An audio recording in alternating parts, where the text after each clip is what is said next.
Start. Bienvenidos a este episodio especial de un análisis de casos de la película Intensamente con mi querida terapeuta Karen González, nuevamente aquí en la casa. Gracias por aceptarme la invitación. Siempre cómoda aquí. Gracias a ti, a tu equipo. Claro que sí, tú eres de la casa. Y más que ahora vamos a hablar de una de nuestras películas favoritas y yo sé que una de las películas favoritas de muchas de las personas que nos ven. Incluyéndome. Sí. Cuéntame tu perspectiva más general sobre la parte de los personajes principales de la película, que básicamente son las emociones. Sí. Mira, yo creo que la película Intensamente es una película muy educativa, muy interesante, muy bonita incluso, y logra ilustrar perfectamente cómo es el proceso emocional de cara a un cambio. En específico, estamos viendo ilustrado cómo se ve por dentro un proceso de duelo.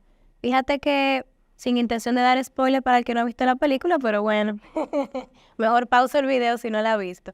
Fíjate que la niña, en quien se desarrolla la trama, Riley, está atravesando un proceso de cambio y pues naturalmente de ahí se van a desprender emociones que van a ser protagonistas. Y es muy interesante la película porque va describiendo desde un inicio cómo es el proceso emocional de lo más básico hacia allá lo más complejo en la medida que ella va creciendo.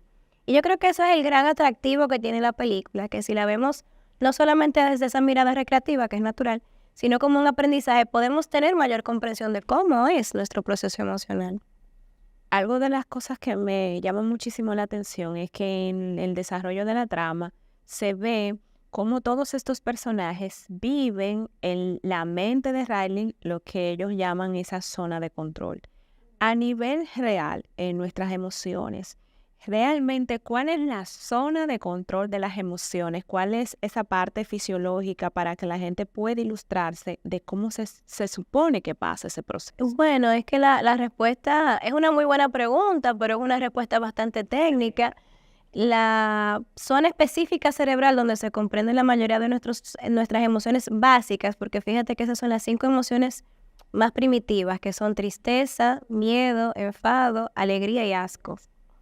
La zona donde se ven localizadas es la amígdala cerebral, que no es la amígdala que conocemos, es una zona muy específica que regula, además de las emociones básicas, funciones como el hambre, que son funciones fisiológicas primitivas, y el sueño.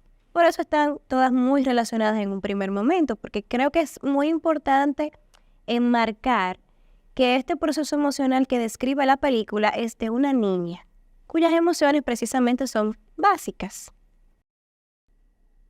Y ya que tú haces esa, digamos que ese énfasis, ¿cómo cambia las emociones de acuerdo a la edad del ser humano? Yo creo que esa es la cosa más chula que tiene la película.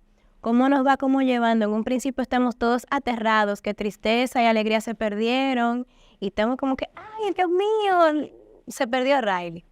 Y volviendo al tema de los spoilers, vemos cómo muy interesantemente tienen que perderse muchas cosas en esa estructura cerebral de Riley.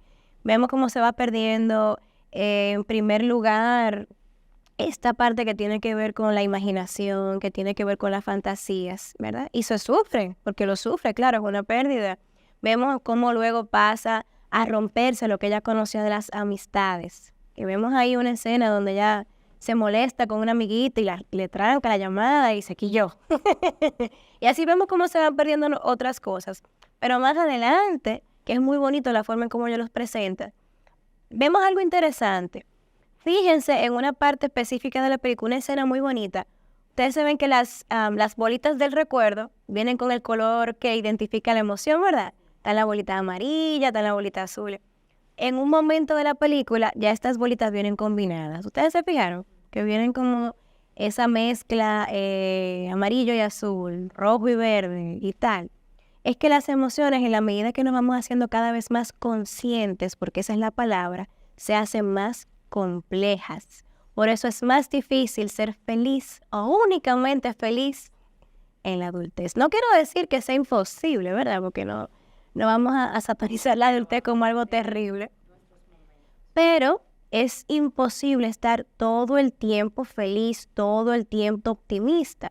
Sí, sino más bien que mientras más conscientes somos de la realidad se hace más compleja y con ello las emociones se hacen más específicas, no tan básicas como emoción, alegría, tristeza, sino que se van creando combinaciones que dan paso a expresiones cada vez más sofisticadas de existencia. Sí, perfectamente. Incluso eso me da pie a recordar algunas escenas en particular de la película cuando ellos se mudan y está mamá, papá y Riley, que ella en su mente comienza a imaginarse lo fabuloso que va a ser ese proceso de mudanza, pero él recibe una llamada y él tiene que irse al trabajo. Ella mira a la mamá y ve como la mamá como que cambia el rostro, pero que quiere seguir pues dándole, digamos que lo mejor, la mejor cara a la niña. Sin embargo, la niña inmediatamente se le hizo una combinación de emociones porque, ok, yo vengo, yo estoy feliz por este cambio, pero ahora yo me sorprendo porque ahora tú te vas y yo siento lo que sea, que me vas a abandonar o cualquier cosa, y luego entonces eso hace que yo me moleste. Y entonces eso lo recordé ahora que tú hablaste de cómo se van transformando, que una misma realidad tiene la capacidad de podernos hacer sentir de diferentes formas, digamos que tienen matices. Correcto, esa es la palabra. La experiencia humana, en la medida que nos hacemos cada vez más conscientes, vamos entendiendo fenomenalmente el uso de la palabra, los matices que la acompañan y cómo una emoción puede fácilmente coexistir con otra. Que si no tenemos la capacidad de verlo con esa complejidad, ¿verdad? De analizarlo, se va a hacer muy difícil procesar la experiencia que, citando de nuevo la película, es precisamente lo que ilustra cómo para nuestro cerebro es de arduo procesar la realidad y cómo se van creando esos procesos mentales que nos ayudan entonces a entenderla en la medida que nos hacemos mayores. También otra de las partes que a mí me llama muchísimo la atención es, nosotros tenemos muy satanizada la tristeza. Sin embargo, en más de una ocasión dentro de la película, nosotros vemos cómo es la tristeza la que logra tener cierto nivel de asertividad para poder tener una solución frente a la experiencia que se está viviendo. Karen, en la vida real, tengo dos preguntas. ¿Qué tan importante es permitirnos transitar las emociones, aunque estas emociones no sean del todo agradables? ¿Y cuál, en el caso específico de la tristeza, que para todos es muy satanizada, como que nadie quiere estar al lado de una persona triste, nosotros no queremos estar tristes? Si tú estás triste y alguien te pregunta cómo estás, tú no quieres decirles estoy triste, tú simplemente te quieres quedar, no, yo estoy bien, ¿y qué te pasa? No, que me duele la cabeza, pero no te atreves a decir que estás triste. Sin embargo, eso no te pasa cuando tú estás feliz por algo. Entonces, ¿qué tan importante es reconocer esa emoción y para qué existe dentro de nosotros? Mira, esa pregunta queda perfectamente ilustrada en una escena específica de la película, cuando, si podemos recordar, está, bueno, felicidad, joy, alegría, ahí como forzando el mingo, ¿verdad? Está ella ahí, vamos a estar optimista, que es Riley, no sé qué. Está tristeza con toda su melancolía que la caracteriza. Y hay un tercer personaje que es el joven que mencionamos ahorita, el Bimbo, ¿verdad? Se me fue. El amigo imaginario está triste. Cuando estaban en los canales de la mente. Correcto, él está triste, él se da cuenta que una parte de su relación con Riley se terminó y él está muy triste. Y está en una escena precisamente Joy intentando alegrarlo, como que no le mente a eso, sí, no sé qué, no sé cuánto, y es inútil su esfuerzo. Naturalmente no es compatible con lo que está sucediendo. Y muestra esa escena cómo es tristeza que se sienta con él. Y empieza a narrar la realidad. Wow, debe ser muy triste para ti, Bimbo, esto.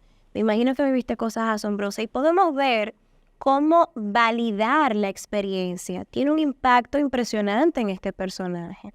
Y fíjate algo muy curioso que hace Joy. Ella dice, oye, lo vas a sentir peor, cállate, no le digas eso.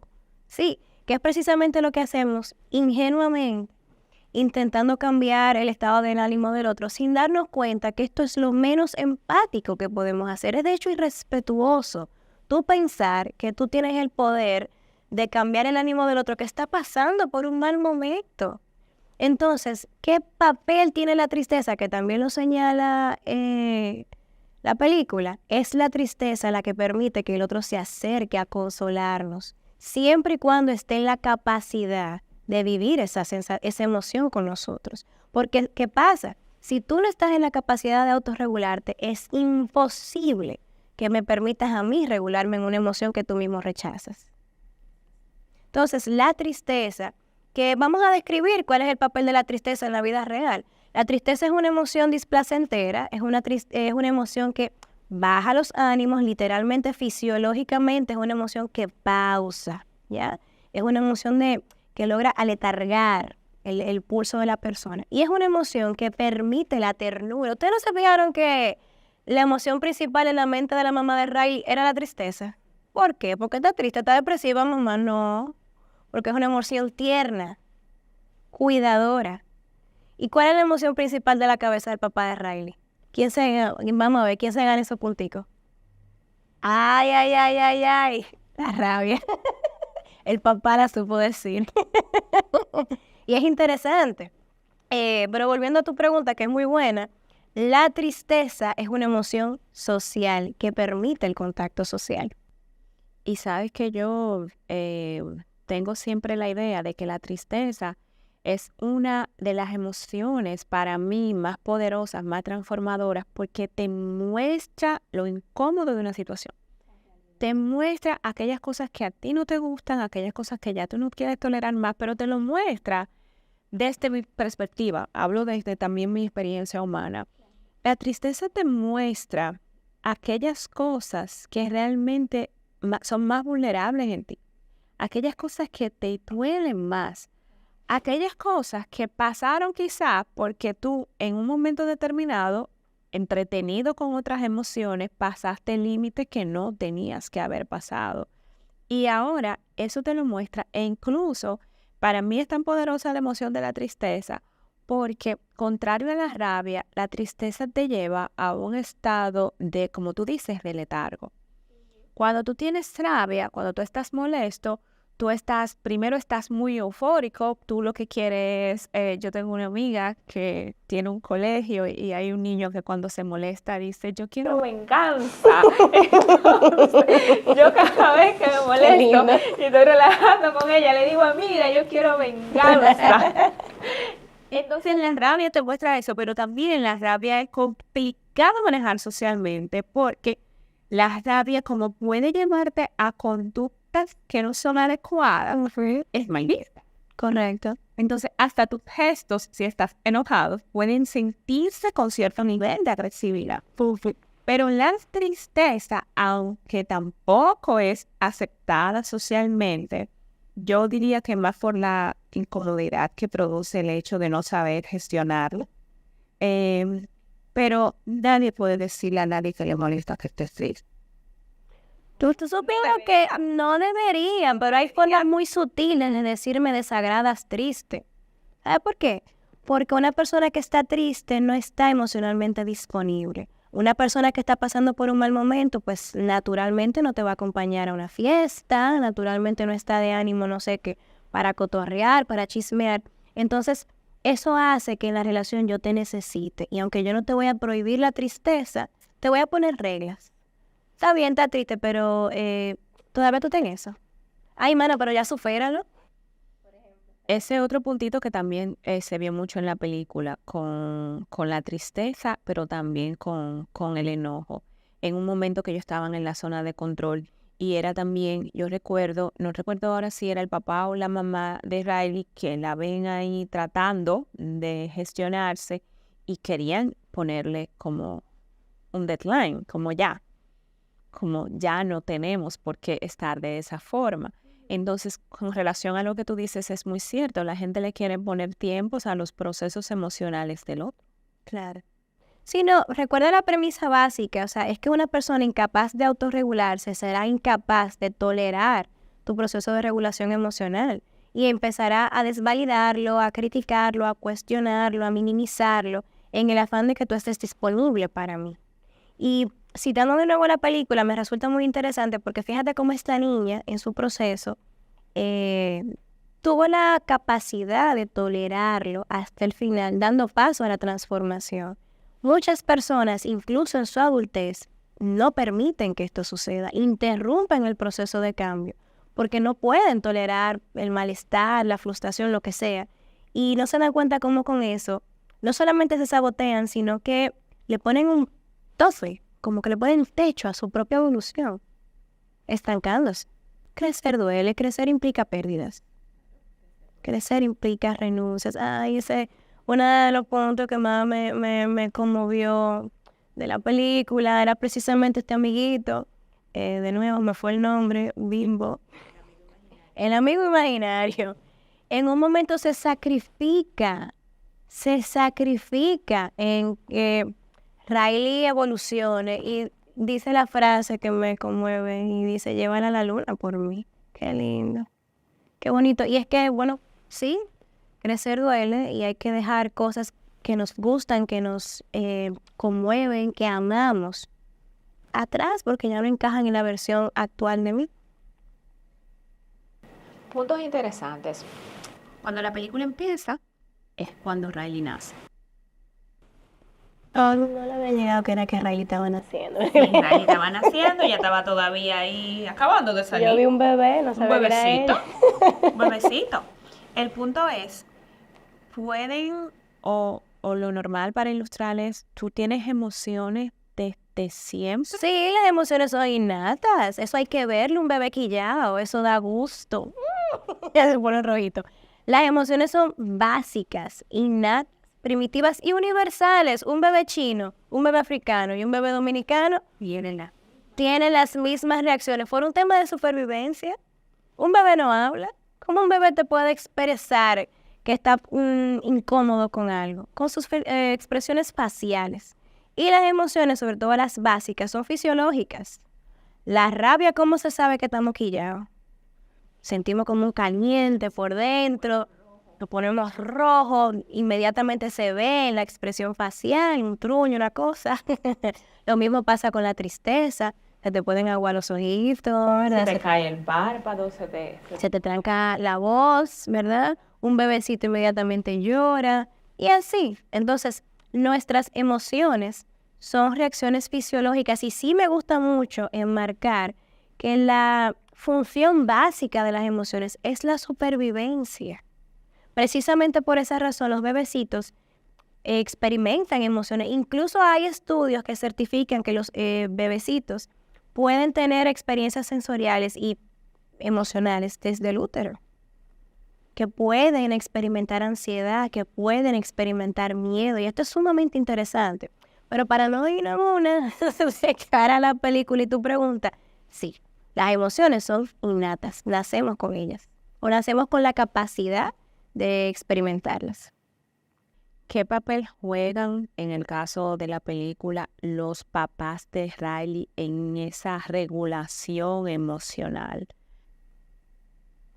Bueno, es una buena pregunta. En diferentes escenas podemos ver cómo tanto la mamá como el papá de Riley de manera individual intentan de alguna manera explicar la situación. Incluso podemos ver una escena donde es la misma Riley que sugiere ir a comer pizza y están ella y la mamá como que remembrando ahí cosas interesantes. Hay una escena también donde es también la propia mamá que le dice, mira, estamos pasando un momento difícil, pero mientras tu papá te vea feliz. Y no me gustaría decir que hacen un mal trabajo porque hay que verse en la situación. Cada quien nos hemos visto en una posición incómoda de cara al manejo con nuestros hijos y pasa. Pero sí me gusta algo que creo que es importante reconocer que se hace al final y es como todos se abrazan dando paso a la emoción. Precisamente ya casi al final de la película, Riley rompe en llanto, abraza su tristeza, que estoy triste, yo no me quería mudar, mis amiguitos. Y mira qué bonito cómo es la misma familia que valida la experiencia, ¿no? A mí también me hace falta mi hija y esto y esto y esto. Y da paso a que dicha crisis, por decir así, mejore. Y es una buena enseñanza para las familias y los padres de familia que nos ven, que a veces nosotros queremos proteger tanto a nuestros hijos de la experiencia que no nos damos cuenta cómo nos convertimos en inaccesibles para ellos. Porque ellos están viviendo su propia experiencia y ¿qué necesitan? palabras para poder hablar de esto, permiso para poder hablar de esto y sobre todo la validación para sentir que tengo derecho a sentirme así. Y eso los excluye. Y también hay una parte ahí que tú señalas que le he visto en algunas familias y es entender que los niños hacen duelos y no querer catalogar lo que para un niño es importante como algo insignificante. Porque yo recuerdo, a mí me cambiaron en primaria toda la veces del mundo del colegio. Y para mí era una angustia. Es un estrés. Era un estrés. Porque ya yo estaba pensando que, o sea, literalmente yo recuerdo pequeñita, creo por ahí 6 o 7 años, ya yo estaba pensando como, no me puedo encariñar con esta amiguita porque de repente ya el otro año yo no veo a esta amiguita. Entonces, ¿para qué? Porque todo era no, porque vamos a estar mejor en tal lugar, porque vamos a estar mejor en tal lugar, pero lo que para mis padres era el estar mejor, que quizás era un tema económico, para mí el estar mejor era estar en el colegio que yo conocía, en el lugar que yo quería pertenecer, con la maestra que a mí me gustaba, en las clases que a mí me gustaban y con mis amiguitos que yo compartía. El hecho de tú cada vez sacarme de ese ambiente en el momento que ya yo me estaba acostumbrando a él, a mí particularmente, yo recuerdo que me provocaba ansiedad. Y en esos momentos donde no se tenía acceso a psicoeducación tan fácilmente como ahora, pues eso a mí nunca se me validó. Eso nunca se le prestó importancia. Y yo sé cómo se siente eso. Y por eso yo digo, no, o sea, un niño se le muere, ojalá sea un pollito de colores. Eso es importante para él. O sea, aunque tú digas, sí, pero eso es normal porque ese animalito lo que va a tener son 3 meses de vida, pero en la cabeza de un niño es su animalito. No, y es muy, muy valioso lo que tú aportas, Yanir, y súper valioso porque vamos a ampliar esa idea. Estamos frente a un niño en pleno ciclo de experiencia, aprendiendo de muchas cosas, aprendiendo, interiorizando conceptos, entre ellos la eternidad. ¿Cuál es la idea de muerte de un niño? La que tiene de los muñequitos, que va a resucitar en algún momento, o sea, que es como dormirse, ¿cierto? Entonces, cuando sufre una pérdida temprana, un abuelito, una mascota, no entiende el concepto de eternidad, de que no va a regresar. Y esto entonces hace que el niño sienta una emoción específica que nunca iba a sentir si no fuera por ese momento. ¿Cuál es? Pánico. ¿Qué está pasando? No entiendo. Y anudándolo a la misma película de la que estamos narrando, ¿cuál fue el proceso interno de Ray en todo esto? Está en esa emoción de vuelta loca y era algo que ella sabía que iba a pasar y que fue explicado y que incluso ya fue integrada en el proceso. Imagínate cuando es algo que sucede de manera sorpresiva. O cuando no están integrados. Y dicen, eso son cosas de adultos. No sé si me doy a entender lo irrespetuoso que es esto de cara al proceso de duelo y cómo nosotros, insisto, ignoramos como padres el esfuerzo, el estrés que implica para un niño entender todo esto. Tanto es así que ahí es donde suceden aquellas famosas memorias reprimidas. El concepto de memoria reprimida no es únicamente aquella situación terrible que yo no quiero recordar, también son aquellas situaciones desagradables que yo no supe ponerle nombre en el momento. Porque ¿quién le va a decir a un niño que eso se llama pánico, lo que él está sintiendo? Nadie, ¿verdad? ¿Quién le va a decir a un niño que se llama desesperanza, eso que tú estás sintiendo, de que para qué me encariño así? Nadie. Pero es una emoción que ya existió y que hay un registro mental de la misma. Y es por eso que como adulto a veces tú escuchas gente diciendo, ay, yo ni sé cómo que yo me siento. Claro, es que no le sabes poner nombre. ¿Sí me voy a entender? Entonces, es importante que como padres, que como cuidadores, que como figuras de protección que somos, nos demos el chance de poner palabra a la realidad. Claro, hay circunstancias que no es necesario exponer a los niños, sobre todo con contenido dramático, pero procesos de cambio de vida, como te vamos a cambiar de escuela, nos vamos a mudar, mira que de repente va a vivir la abuelita con nosotros. Cónchale, claro que sí, sobre todo en la medida de la edad que vaya teniendo el niño. Sí, eso es importante y es parte también de la solidificación, como de esa unión familiar. Sí, esa fue realmente una de las cosas que salió en varias escenas en la película. Y a mí particularmente me llamó mucho la atención por esta experiencia que yo compartí, que yo tenía en mi infancia, que más de una vez me pasó. Y sí puedo dar fe y testimonio que eso genera memorias. Después, tú en tu vida de adulto, yo particularmente, si yo algo veo que yo no voy a tener, voy a hacer un proyecto. Y si ese proyecto yo entiendo que no es un proyecto que en mi mente va a tener un buen fin o que va a ser longevo o que va a valer la pena, yo ni lo empiezo. Porque yo digo, ¿para qué yo voy a empezar un proceso? Para que a la vuelta de la esquina Se caiga. No, y mira, déjame decirte que incluso en la misma película, que a mí me impresiona la primera vez que yo vi la película, yo dije, no, pues esta la tiene que haber hecho un equipo de psicólogo o algo, porque está como demasiado atinada, muy precisa. Fíjate que en un momento en la que están como describiendo el headquarters, ¿verdad? Como que la oficina central, menciona cómo esos core memories, o esas memorias centrales, esos recuerdos primarios, se van enlazando con un componente de personalidad. Qué interesante, ¿verdad? Y es así. Efectivamente, nuestras experiencias tempranas, en función a cómo hayan sido positivas o negativas, van a moldear una parte de nuestro comportamiento llamado personalidad o temperamento. Van a ser de nosotros quizás con mayor tendencia a la pasividad o a ser un poquito más confrontativo o a ser como más organizado, a ser más metódico, a ser como más pasivo. Naturalmente en función de las experiencias que hayamos tenido previamente. Y es muy interesante.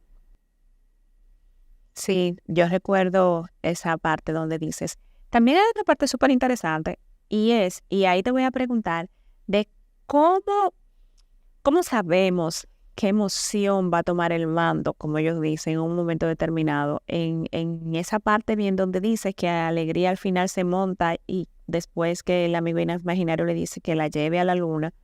Y al final, para mí una combinación entre tristeza y alegría es la que logra sacarla de ese estado de bucle donde ella estaba en ese momento. Pero en la vida real, Karen, ¿qué podemos hacer conscientemente o no podemos hacer nada para que una emoción prevalezca sobre otra? ¿O cómo es ese proceso si yo estoy frente a una situación que de repente me da miedo, pero a la vez me da alegría? Por ejemplo, un cambio importante en la carrera, sí, me da miedo afrontarlo, pero también me da alegría el hecho de estar obteniendo ese tipo de resultados. ¿Puedo yo influir en las emociones? ¿Son solo las emociones que influyen en mí? ¿Cómo se da este proceso? ¿Cómo Las, lo puedo gestionar? las emociones son ingobernables. Por mucho que la pobre ya intentó y forzó y forzó y forzó, o sea, no. Y fíjate que es muy interesante cómo estas dos emociones se pierden, la alegría y tristeza, y quedan enojo, asco y miedo en control. ¿Y qué pasó con esas tres? Se volvieron un etcétera, o sea, no supieron cómo afrontar nada. Incluso, qué bien que haces esta pregunta, fíjense cómo en un momento central de la película, esta chica, en lo que está planificando su vida, pareciera que pierde la capacidad de sentir. Ya cualquier intento que hagan estas emociones pareciera no tener efecto. Está completamente apática. Eso pasa cuando queremos forzar una emoción. Nos desconectamos. No estamos en la realidad, no estamos en el presente. Las emociones son ingobernables por su naturaleza fisiológica, por su naturaleza y su importancia de cara a la supervivencia. Sin embargo, esto no quiere decir que estemos completamente a expensas, ¿verdad? Que estemos sin ningún tipo de recurso. Claro que los tenemos, los recursos son verbales, cognitivos. Más que todo lo que podemos hacer en un momento de crisis es autocuidado. Es autocuidado, es poder nutrir nuestras necesidades básicas mientras, qué sé yo, se va esclareciendo el panorama, mientras vamos viendo qué recursos tenemos, las personas que tenemos a mano, recursos materiales para afrontar una situación. Pero esa tendencia a quererme forzar una emoción porque me resulta más fácil que otra, lamentablemente solamente entorpece el proceso. Vas a reaccionar acorde a la situación que estás viviendo. Hay emociones favoritas. ¿Tú no te has fijado que hay gente que prefiere tener un pique a estar triste? Pero ¿de qué te sirve estar quillado si lo que necesitas es la tristeza para resolver? Hay personas, por ejemplo, hoy mismo tuve una paciente chulísima, ella me encanta, un beso, que ya va a saber quién es de que yo la describa. Ella es una chica joven que cada vez que está triste, vulnerable, melancólica, le coge con pelea con el novio. Y lo llama y le rellena y que tú eres un estúpido. ¿Por qué? Porque el sentirse frágil la encoleriza. ¿Y cómo lo manifiesta? Con un pic. Y tirando boche y no sé qué y no sé cuánto. Entonces llega a consulta que él no me entiende. Mi niña, ¿y cómo rayos te va a entender? No sé si me voy a entender. Entonces, eso sucede cuando somos nosotros quienes queremos elegir a la carta una emoción. Y queremos resistirnos a qué es lo que el evento te está haciendo vivir. Y esto es lamentablemente una forma de autosabotaje. Cuando tú vas en contra de lo que tú necesitas, es imposible poderlo satisfacer. Y, consecuentemente, es imposible resolver la situación como tal. No sé si me voy a entender. Entonces, los recursos existen, pero no hay cese. La emoción hay que dejarla ser. Y desde la aceptación, pues entonces podemos transformar el panorama. ¿Y cómo prevalece una emoción sobre otra? Recordando esa parte de la película justamente cuando ellos se pierden con el amigo imaginario, cuando ya se va el recuerdo de ese amigo imaginario que pasa por los diferentes túneles y llega el momento donde pues comienzan a dar los saltos, que tristeza comienza a impulsar, que se baja y entonces alegría que se va junto con Riley sale. Ahí podemos ver, digamos, como una primera combinación entre dos emociones que supuestamente son contrarias, pero al final, por alguna razón, llegan, digamos que a coexistir. Eso realmente es algo real, esto no pasa. Emociones contrarias pueden coexistir dentro de un mismo escenario. La nostalgia es la capacidad de lamentar y celebrar al mismo tiempo. Cuando tú miras al pasado y dices, ay, qué buen momento. Es triste y a la vez es agradable. Pero se necesita cierto grado de madurez para que esa emoción pueda existir y llegar como un regalo. Igual también puede venir, tú mismo lo citaste ahorita, esa combinación de excitement, de alegría, pero como con miedito, de cara a un cambio, de cara a una promoción, algo que tú has tenido mucho tiempo pensando. Una migración, por ejemplo. Ay, me voy del país, me llegó mi green card, qué sé yo. Ay, qué emoción.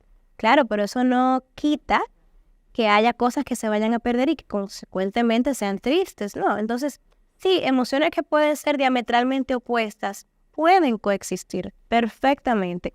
Y un escenario donde vemos eso con mucha naturalidad y frecuencia es precisamente el duelo. El duelo es ese eje transversal que pone relevancia a muchas cosas, que pone en evidencia muchas cosas. Como algo tú puedes, bueno, pero no nos vayamos más lejos. Tú terminas una relación y tú no quieres volver con ese fatal, pero lo echas de menos. Extrañas cosas de esa relación. El duelo es ese momento o ese hito en nuestra vida o hitos en nuestra vida que ponen en relieve esa combinación emocional que a veces es tan dispar, a veces es tan contrario, que se hace como difícil entender, pero ven acá, si yo estoy tan incómoda con esto, ¿cómo que me va a hacer falta esto? Pero sí, simplemente existen, porque son partes diferentes de ti y partes diferentes de la realidad. De verdad que esta película está cargada de... literal, una película de muñequitos, como dijo Marcelino, que no es para niños. Ellos se van a entretener con los caracteres, con los colores, pero literal que es para los adultos y es un gran aprendizaje psicoeducativo y que nos pone en evidencia. Me atrevo a decir que no es para ni siquiera el adulto, es para nuestro niño interior. Es precisamente esa ventana, esa oportunidad como tú hiciste, como hice yo, como seguramente muchos más hicieron, de decir, wow, porque no lo tuvimos en nuestro momento, llegó ahora. Así es. Así es. ¿Hay alguna escena de la película que a ti te gustaría que debatiéramos, que te llama en especial la atención? Bueno, yo creo que yo creo que sí que hemos hecho un recorrido interesante con todas las escenas. En particular, a mí me gustó mucho, mi personaje favorito fue el desagrado.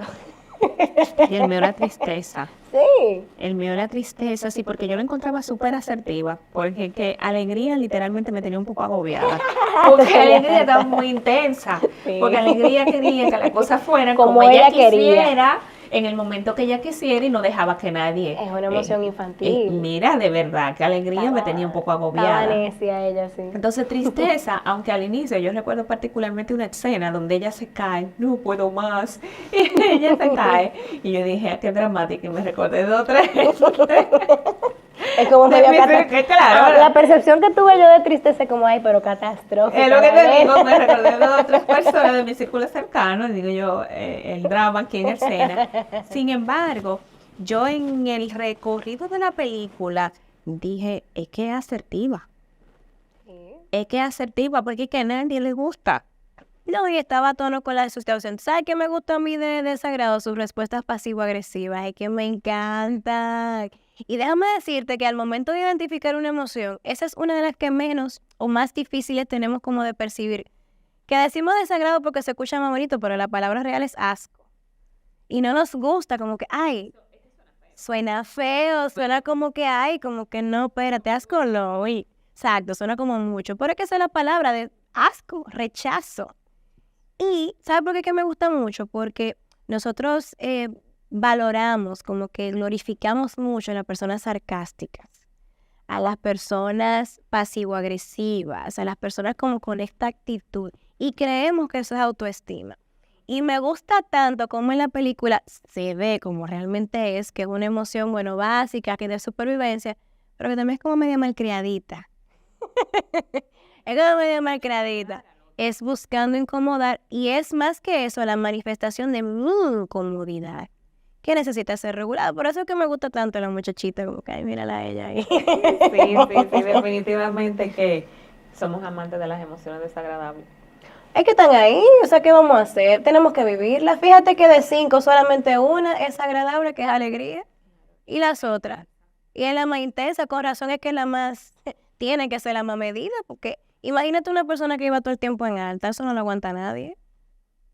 No, y no va a poder hacer grandes cosas con su realidad, porque es que ese mismo estado, Y me gustaría como repetirlo ya de claro, tú no vas a poder, literal, porque es que si tú vives en un estado donde la vida para ti es completamente perfecta y en unos niveles tan intensos como eso, tú no vas a poder hacer nada transformador. Yo creo que podemos incluso cerrar con ese poderoso mensaje que es imposible mantenerse en la superficialidad de la vida, ignorando y evitando a toda costa sentir, porque es que los sentimientos son precisamente eso que le da color a la vida, es lo que le da sentido a la experiencia y la capacidad de combinar tanto esos buenos momentos como los no tan deseados, es lo que nos hace a la vez ser confiados de nosotros mismos. Si una persona no ha sido capaz de superar adversidades en su vida, su autoestima será limitada.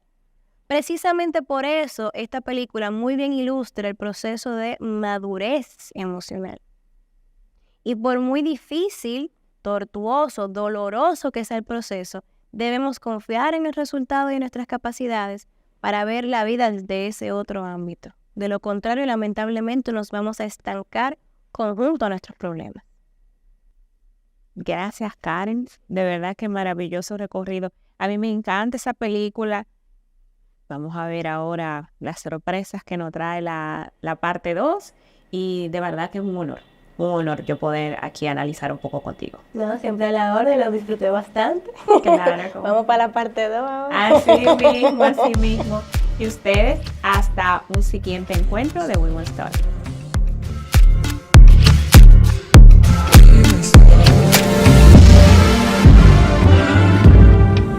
Women's Talk.